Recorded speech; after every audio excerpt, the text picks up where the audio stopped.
Bonjour à vous, fidèles amis du conseil et du chiffre. Alors, j'ai envie aujourd'hui de commencer par un mot, et ce mot, c'est le mot prévoir. Prévoir, c'est voir avant, c'est donc anticiper, et notamment anticiper les aléas de la vie, bénéficier d'une couverture sociale en cas de pépin, se constituer une retraite. Ce sont évidemment des exemples parmi tant d'autres bonnes raisons d'anticiper. Sauf que aujourd'hui encore, il y a des personnes qui anticipent pour des raisons plus ou moins valables, mais qui anticipent très mal. Et ces personnes, ce sont les conjoints ou les conjointes des commerçants, des artisans, des libéraux qui contribuent à la marche de l'entreprise familiale. Ces conjoints-là, baptisés conjoints participants, on va leur consacrer ce moment de réflexion. Et on va le faire avec Bruno Chrétien, président de l'Institut de la protection sociale et président de Factoriel, et Michael Fontaine, vice-président du Conseil national de l'Ordre des experts comptables. Je vous propose de débuter, messieurs, par le très attendu chiffre du jour.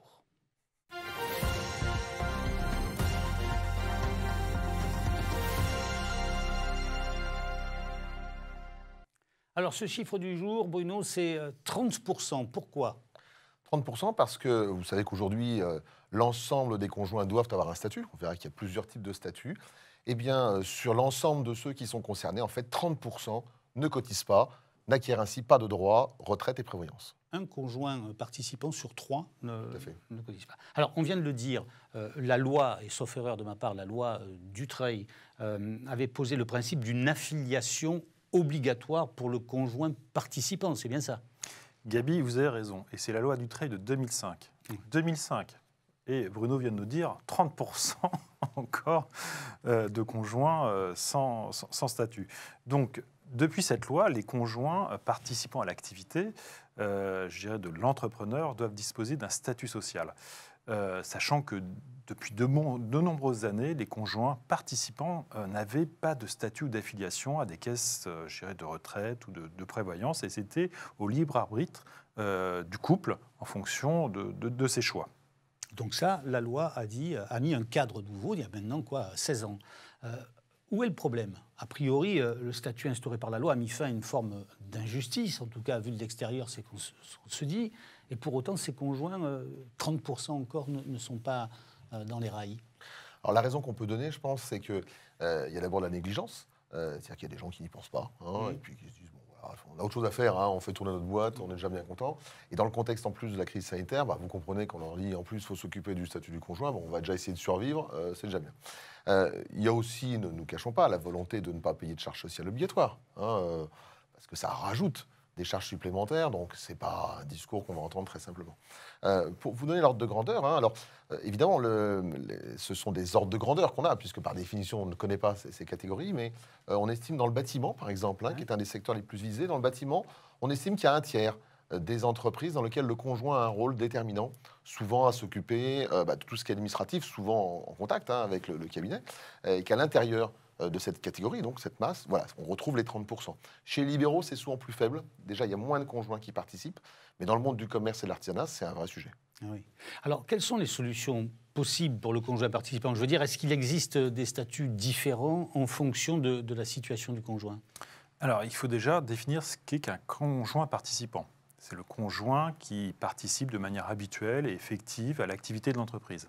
Ça, c'est le premier postulat. Ensuite, il y a plusieurs niveaux. Il y a 3 statuts de conjoints qui existent. Et si vous le permettez, je vais quand même être précis et reprendre mes notes.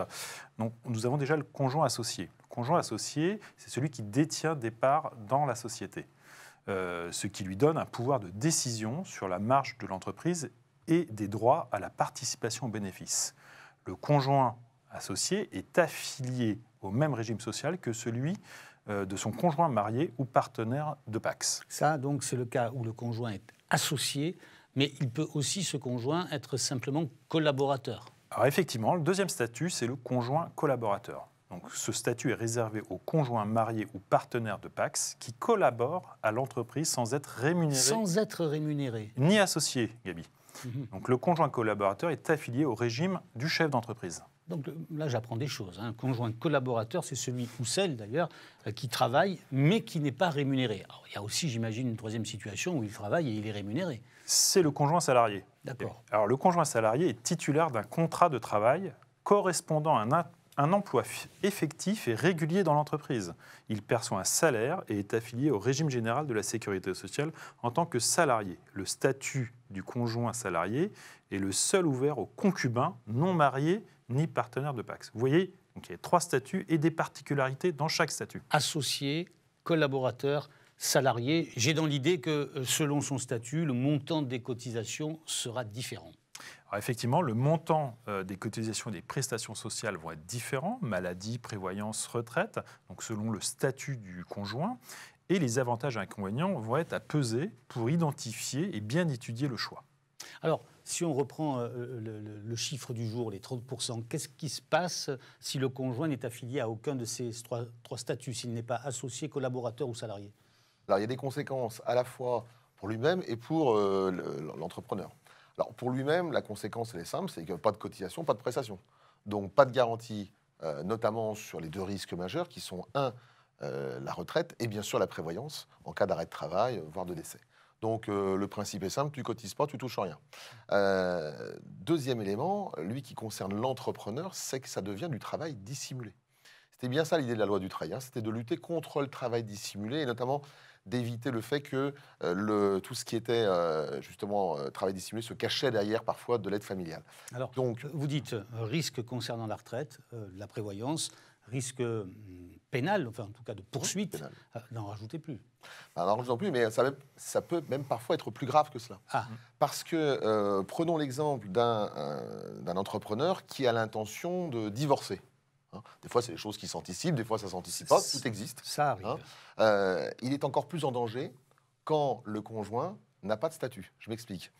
À partir du moment où la procédure de divorce va être enclenchée, l'avocat du conjoint, on va dire la conjointe, parce que c'est plutôt les femmes qui sont les conjoints collaborateurs, tout du moins les conjoints participants, va effectivement s'enquérir auprès de la partie adverse en disant, mais écoutez, je constate que madame, depuis 5-6 ans, n'avait pas de statut, qu'est-ce qu'elle faisait, quoi? Elle travaillait à l'entreprise, mais vous n'avez pas le droit. C'est comme ça qu'on faisait. Oui, mais monsieur, c'est du pénal. Et donc, vous comprenez qu'à partir de ce moment-là, la négociation pour la fixation de la prestation compensatoire déséquilibre un petit peu la situation au détriment de l'entrepreneur. En d'autres termes, et c'est ça le paradoxe, dans tous les cas de figure, si tout le monde doit avoir un statut, si l'expert comptable sait que son client envisage de divorcer, la proximité des clients fait que parfois on a des informations, attention, le premier truc à faire, c'est de régulariser la situation du conjoint. Donc prudence sur sa question, évidemment. Sur quels arbitrages l'expert comptable va pouvoir jouer pour orienter son client vers les bons choix de statut, justement? Alors, il y a 2 niveaux d'arbitrage, Gabi. Il y a le niveau d'écart de revenus, donc en fonction du statut qui va être choisi, gérer l'écart de revenus disponible, après paiement des charges sociales, la fiscalité va être différente. Donc, il y a un premier calcul à faire. Et ensuite, c'est en fonction des droits, prestations, prévoyance et retraite. Voilà, c'est ça. Donc, très souvent, comme on a vu déjà, comparer des scénarios possibles, charges sociales, fiscalité, prévoyance, retraite, c'est ça? Tout à fait. Et une fois qu'on a fait gérer ces calculs, il faut arbitrer en fonction des choix personnels gérés du conjoint ou du couple. Quoi d'autre? Alors, il y a la dimension, effectivement, régimes obligatoires, il y a aussi la dimension système supplémentaire. Parce qu'en fait, quand on regarde, quand on est passé partout, les écarts de revenus disponibles ne sont pas déterminants. C'est très différent du statut social du dirigeant. Dans le cas du conjoint, avec les différentes options, les 5 options du conjoint collaborateur, on n'a pas des écarts énormes. En revanche, l'enjeu va se faire au niveau des régimes supplémentaires dans ce cas de figure. Et notamment, une des situations qui va pousser, par exemple, au statut... PER. Alors, effectivement, l'EPR, et notamment, je pense à l'intérieur, au système d'entreprise, je pense au PERECO, l'ancien PERCO, où là, c'est hyper intéressant parce que vous savez qu'un commerçant, par exemple, ou un artisan qui n'a pas de salarié, ne peut pas bénéficier de ces dispositifs qui sont extrêmement intéressants parce qu'ils sont à la fois déductibles fiscalement et socialement. Et donc, à partir du moment où il y a un salarié en entreprise, alors il y a accès. Et donc, vous comprenez bien que très souvent, en salariant le conjoint, si on n'a pas d'autres salariés par ailleurs, eh bien, on va accéder pour le dirigeant comme pour son conjoint à tous les outils de l'épargne salariale, abondement, participation, intéressant. On peut aller très loin. Et là, clairement, on peut se faire plaisir, entre guillemets, en termes d'optimisation. Donc, si on récapitule, il y a là un vrai service que l'expert comptable peut rendre à son client. Quel est le contenu de la mission et quelle forme peut prendre le rapport que l'expert comptable va rendre? Alors Gabi, vous avez utilisé 2 mots importants, mission et rapport. Donc dans cette étude, il est important que effectivement cette étude fasse l'objet d'une mission spécifique et qu'il y ait un rapport écrit qui permette d'aborder les différents sujets. Rappeler les obligations, comme l'a dit Bruno tout à l'heure, nombre d'entrepreneurs ne sont pas conscients des risques qu'ils encourent. Donc le rappel des obligations et des sanctions en cas de non-respect. Ensuite, comparer la partie écart de revenus disponible, après la fiscalité et les charges, pour pouvoir choisir en pleine connaissance de cause. Et mettre en avant les solutions possibles en matière de retraite et de prévoyance avec les différents supports qu'on peut avoir à disposition. L'expert comptable agit seul sur ce type de dossier? Alors, autant sur la partie comparaison des systèmes obligatoires, il peut tout à fait agir seul, va se poser évidemment la question des régimes supplémentaires. Et sur la question des régimes supplémentaires, là évidemment, à un moment donné, l'assureur, la caisse de retraite, l'institution de prévoyance ou le banquier peuvent intervenir. Bon, il est clair que là, l'expert comptable doit s'appuyer sur l'expertise de ses professionnels, mais c'est toujours la même idée, c'est-à-dire que quelque part, il doit jouer ça dans le cadre d'une interprofessionnalité, à savoir, il doit être en mesure d'être celui qui coordonne l'ensemble dans la relation. Le fameux chef d'orchestre ou le médecin généraliste qui oriente, etc. Le conseil, c'est quoi? Là, on est quand même dans des relations très personnelles avec le client. Est-ce que c'est l'expert comptable lui-même, en personne, qui doit mener cette mission? Alors effectivement, on touche le cœur de la relation d'intimité entre le client, le chef d'entreprise et l'expert comptable. Donc c'est plus généralement l'expert comptable en personne qui va initier et proposer cette mission au moment le plus opportun dans le cadre de sa relation avec son client, lors de l'entretien annuel ou d'un entretien informel avec son client. Bruno, le discours de la méthode. Oui, alors sur la méthode, Gabi, l'approche est toujours un petit peu la même. C'est-à-dire qu'il y a une première évaluation à faire par l'expert comptable pour dire, voilà, on va avoir telle économie ou tel impact sur les régimes supplémentaires.